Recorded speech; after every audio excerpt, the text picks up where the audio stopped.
On August 31, 2025, Jakarta's State Palace stood at the heart of a nation in turmoil. The grand white columns and manicured lawns, usually symbols of stability and order, now seemed to echo the uncertainty gripping Indonesia. The palace, a historic seat of power, was about to witness one of the most consequential meetings in the country's recent history. President Prabowo Subianto, aware of the mounting crisis, called an urgent emergency meeting. He summoned the country's most influential political leaders, knowing that the decisions made here could shape Indonesia's future for years to come. The stakes had never been higher. For days, Jakarta had been rocked by massive protests. The streets overflowed with citizens from all walks of life, students, workers, and families, united in their frustration. Their message was clear. They were tired of the special privileges enjoyed by those in power, and they demanded real, meaningful change. News outlets and social media buzzed with updates, amplifying the voices of the people and putting even more pressure on the government to respond. The world was watching, and the credibility of Indonesia's democracy was on the line. Inside the palace, the atmosphere was tense. Politicians exchanged worried glances, aware that the government's right to rule and the very stability of the nation were at risk. The sense of urgency was palpable as everyone understood the gravity of the moment. Leaders from all major parties arrived, including Megawati Soekarnoputri, Bahlil Lahadalia, Surya Paloh, and Muhaimin Iskandar. Heads of parliament and key advisors joined them, representing a rare gathering of Indonesia's most powerful figures. Their presence signaled the seriousness of the crisis. President Prabowo's goal was clear: to unite these leaders and deliver a decisive response to the public's anger. He knew that only a strong collective stance could begin to restore trust and calm the unrest outside. Meanwhile, outside the palace walls, the protests continued to swell. The air was thick with chants and banners, as students, workers, and ordinary citizens demanded accountability and reform. The city's streets had become a stage for the people's hopes and frustrations. As the meeting began, President Prabowo addressed the room with a firm and honest message. He acknowledged the pain and anger felt by millions, declaring that the government could no longer ignore the people's demands. It was a moment of reckoning. He called for concrete actions, not just empty promises or vague statements. The president insisted that only real reforms and visible changes could begin to rebuild the public's trust in their leaders. After intense debate, the leaders agreed. The situation demanded bold, immediate action.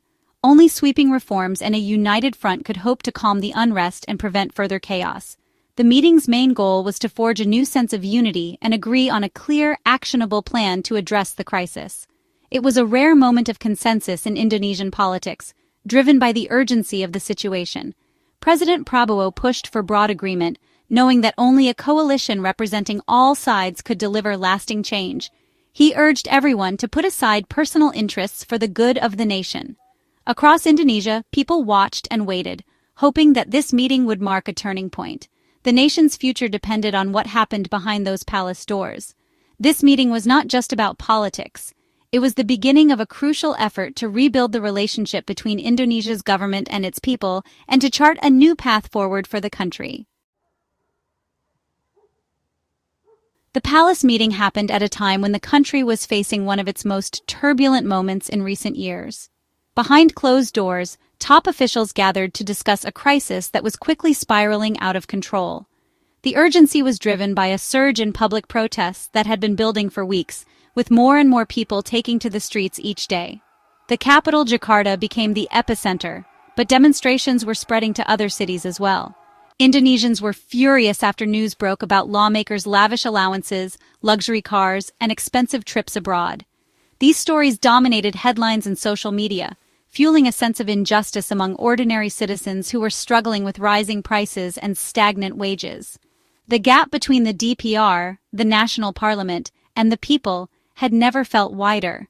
Many saw the politicians as living in a different world, shielded from the daily hardships faced by most Indonesians. Protests erupted nationwide starting August 25th, with Jakarta witnessing the largest crowds.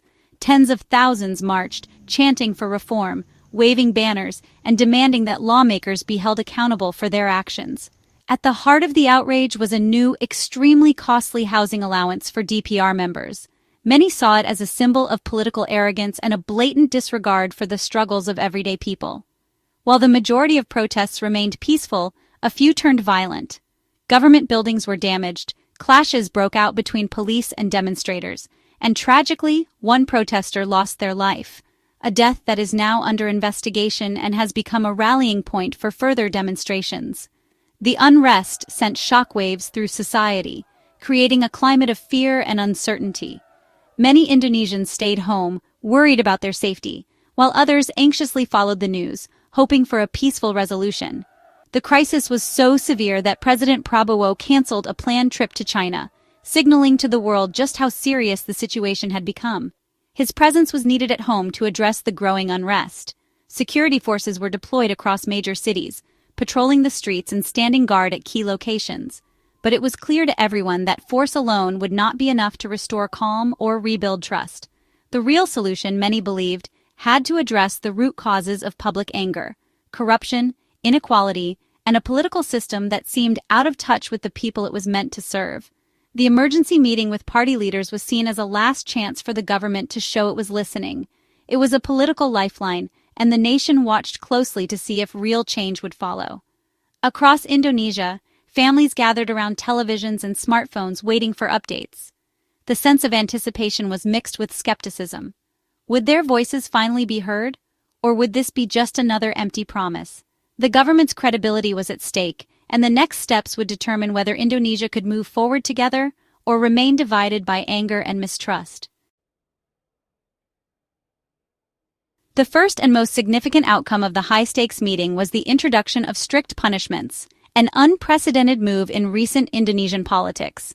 These new sanctions were aimed directly at lawmakers whose actions had sparked widespread anger and frustration among the public, sending a clear message that misconduct would no longer be tolerated. President Prabowo, together with key party leaders, reached a rare consensus. Any DPR member who acted arrogantly, ignored the people's needs, or brought shame to the institution would face immediate consequences.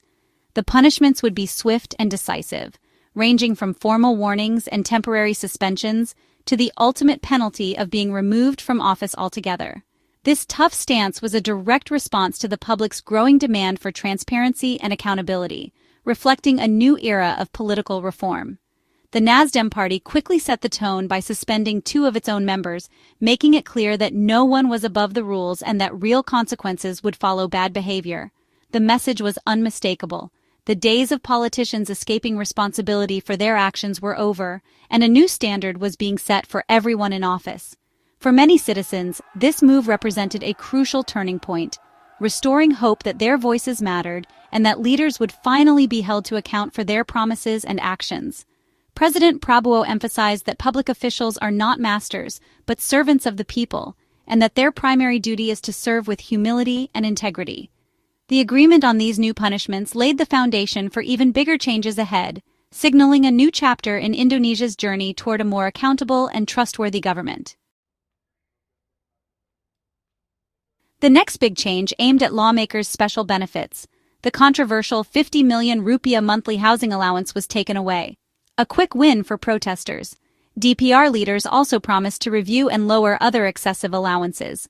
Lawmakers' trips overseas, long criticized as a waste of money, were stopped with a temporary ban.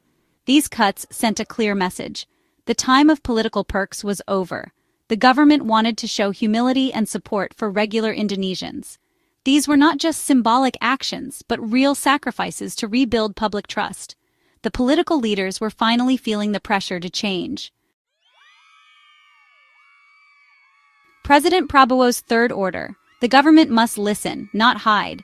Ministries and the DPR were told to welcome criticism and treat public input as very important. Lawmakers were told to talk directly with protesters, students, and community leaders. The goal closed the growing gap between representatives and the people. Public hearings, online forums, and town hall meetings would become normal practice. The message was clear.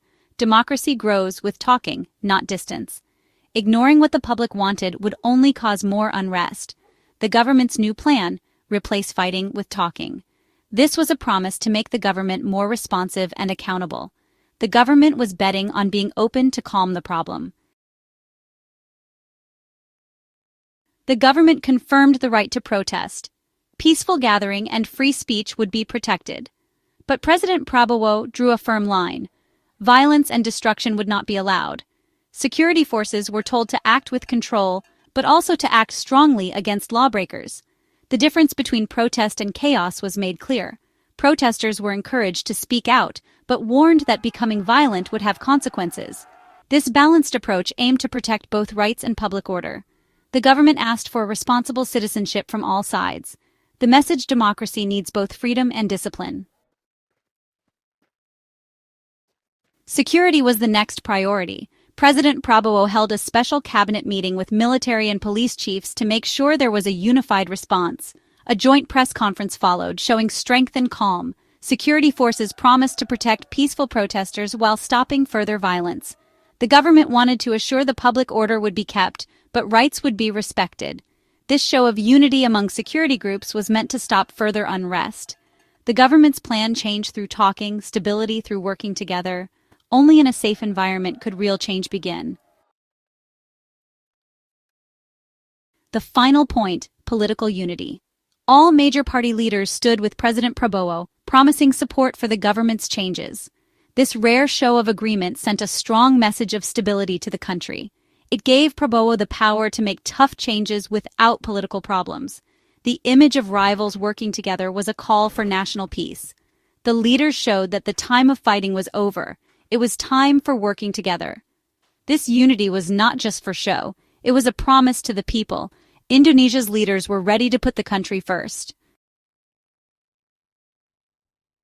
The State Palace meeting marked a turning point. President Prabowo's quick action and the 8-point plan offered a real way to change. Lawmakers would be held responsible, special benefits cut, and public voices heard. The government balanced the right to protest with the need for order. Political unity gave the changes real power. The message Indonesia's leaders can listen, learn, and change.